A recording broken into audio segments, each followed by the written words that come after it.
Allahumma shalli ala sayyidina Muhammad wa ala alihi wa sahbihi ajma'in. Amma ba'd. Syukur alhamdulillah hari ini kita kembali menunaikan ibadah salat zuhur secara berjamaah. Ya, secara khusus hari ini Fakultas Dakwah mendapat giliran, dan secara khusus juga kami jamaah yang hadir hari ini sebagai peserta dari Fakultas Dakwah. Ada wakil satu, wakil 2, 3 KTU, para ketua sekretaris jurusan dan para staf ini hadir. Seharusnya bukan hari ini saja, ya, karena sesungguhnya kami juga di masjid fakultas khusus hari ini diliburkan. Salawat dan salam kita curahkan kepada Rasulullah Sallallahu Alaihi Wasallam. Nabi ingatkan kepada kita, Ar-Rahimah Rajulek itu indahu pada tusalli alaihi. Alangkah hina seseorang yang mendengarkan di hadapannya, mendengarkan namaku disebut-sebut, walam tusalli alaihi, tetapi tidak bersalawat kepada. Hadirin hadirat jamaah rahimakumullah. Hari ini tepat 17 Ramadan. Tadi malam adalah malam Nuzulul Quran, di mana Al-Quran diturunkan. Sedikit kita bahas tentang Al-Quran dari perspektif komunikasi. Bagaimana gaya komunikasi di Al-Quran? Dalam ilmu komunikasi yang paling inti itu adalah pesan. Apa yang dibicarakan? Seluruh isi Al-Quran itu adalah pesan. Seluruh isi Al-Quran adalah pesan yang kemudian bagaimana kita memahami, bagaimana cara berbicara. Sering kita mendengarkan para penceramah mengatakan bahwa ketika membaca seakan-akan Al-Quran diturunkan kepada Imam Ali radhiyallahu anhu mengatakan istanbikul Quran, berbicara, berdialog dengan.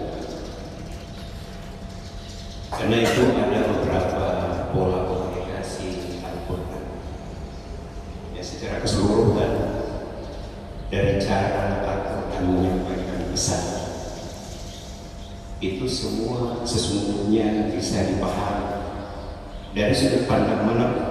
Al-Quran itu istifham, mudah dipahami dan berbagai. Dalam komunikasi sedikitnya ada dua, ada komunikasi secara non verbal, ada komunikasi secara verbal. Komunikasi secara verbal dalam Al-Quran sedikitnya ada 9 gaya komunikasi dalam Al-Quran.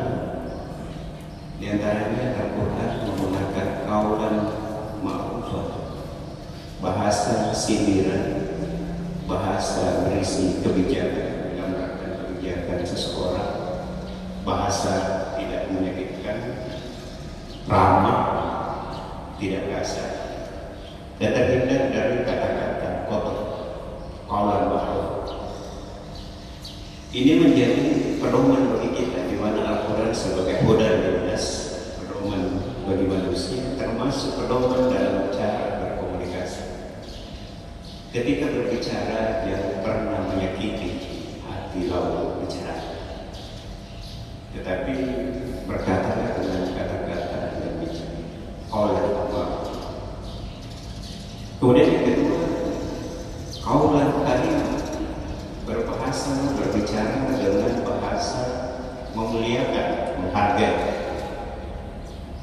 Di antara anak dengan orang tua, bagaimanapun seorang anak ketika bicara orang tua itu harus dengan bahasa menghargai, menghormati, beradab, sopan santun. Ini diajarkan Al-Quran. Qaulan karim. Ya seperti halnya juga mahasiswa kepada dosen. Sampai kapan pun satu orang yang pernah mengajarkan satu ilmu kepada kita, maka selamanya dia adalah guru. Maka cara komunikasinya tetap harus aulan karimah, menghargai. Saya misalnya di sini ada guru kita Prof. Ramli. Bagaimanapun kalau bertemu dengan beliau, saya adalah mahasiswa. Jadi mungkin ada perlakuan ketika bertemu dengan para dosen yang lain atau sivitas akademik yang lain. Secara spontanitas dalam hati kita, ini guru saya.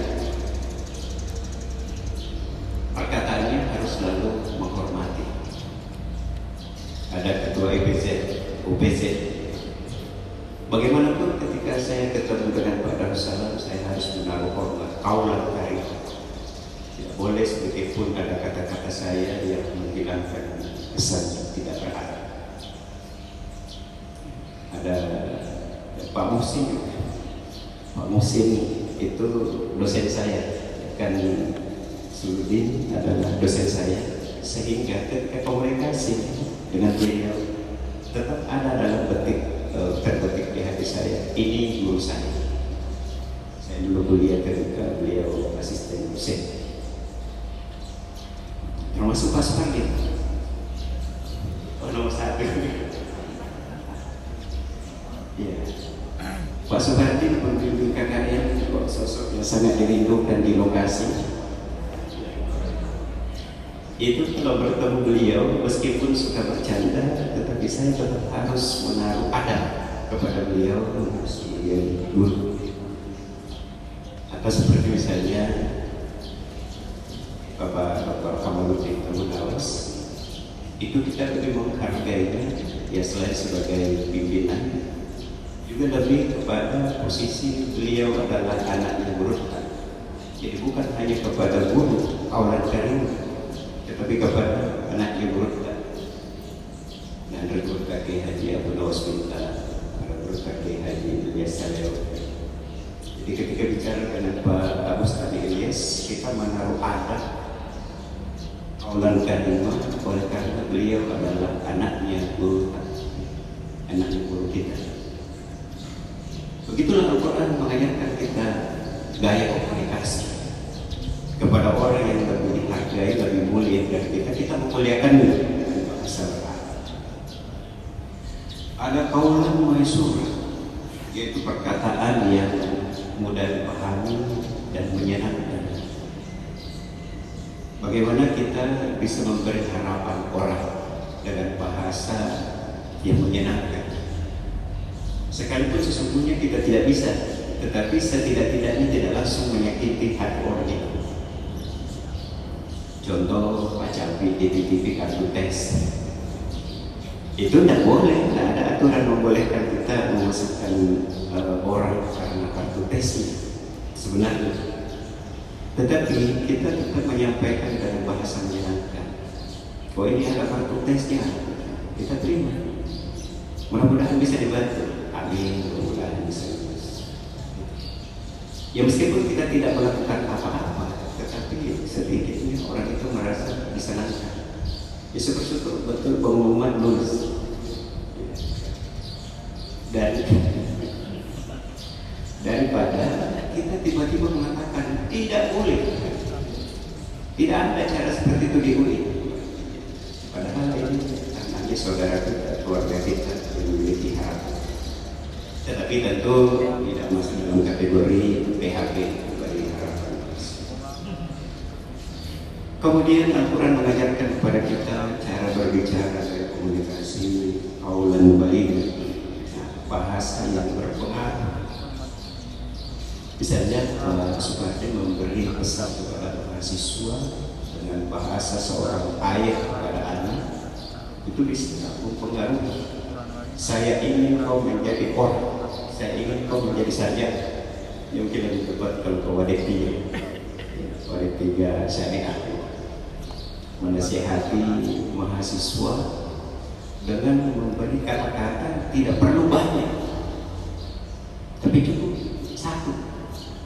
Saya hanya ingin kau sarjana.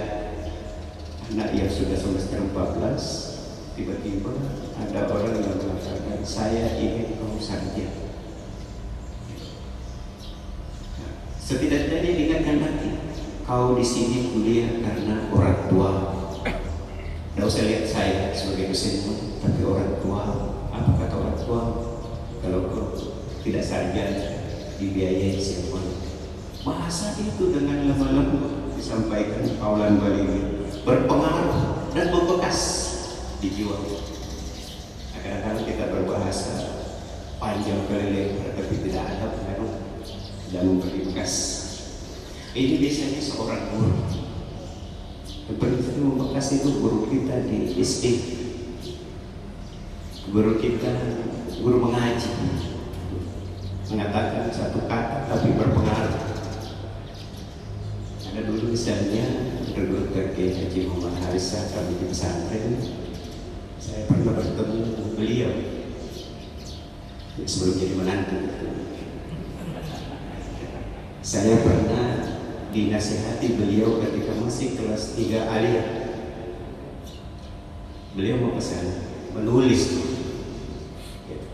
karena menulis itu pekerjaan ulama. Itu kata-kata. Kemudian di lain waktu pernah memberi nasihat, kau menulis atau ditulis, hanya dua pilihan. Kau yang menulis atau kau yang ditulis. Kalau kita yang ditulis berat, karena itu harus memiliki ketokohan. Gus Dur, Cak Nur, itu tokoh-tokoh yang ditulis, atau ulama-ulama kita ditulis. Itu kata sederhana tetapi masuk kategori kaulan balighah, kata-kata yang berpengaruh. Sehingga sekalipun saya bukan jurusan jurnalistik, tetapi saya belajar menulis karena pengaruh dari kata itu.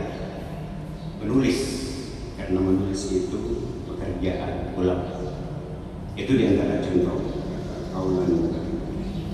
Kemudian kaulan layyinah, bahasa yang lemah lembut. Salah satu di antaranya dalam Al-Quran diperintahkan kepada Nabi Musa dan Harun untuk berkata kaulan layyinah kepada Fir'aun, yaitu bagaimana kita berbahasa lemah lembut justru kepada orang yang keras.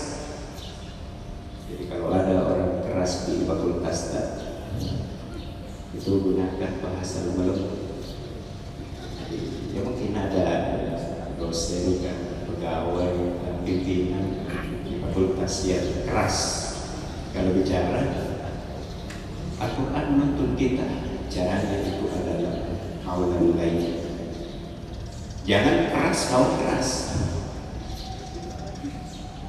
Ya bisa berakhir di tempat lain. Kemudian satu dari akhir Al-Quran mengajarkan kepada kita gaya komunikasi kaulan sadida, memberi perkataan yang benar, tapi sulit karena kadang-kadang kita mau berkata benar itu harus juga dilihat tempatnya. Atau sebaliknya, kadang kita memberi kata-kata mau menyenangkan tetapi sebenarnya tidak benar. Ketika orang dikatakan Anda semakin mudah, seringkan kita itu mendapat sanjungan ketemu orang, kok tambah mudah.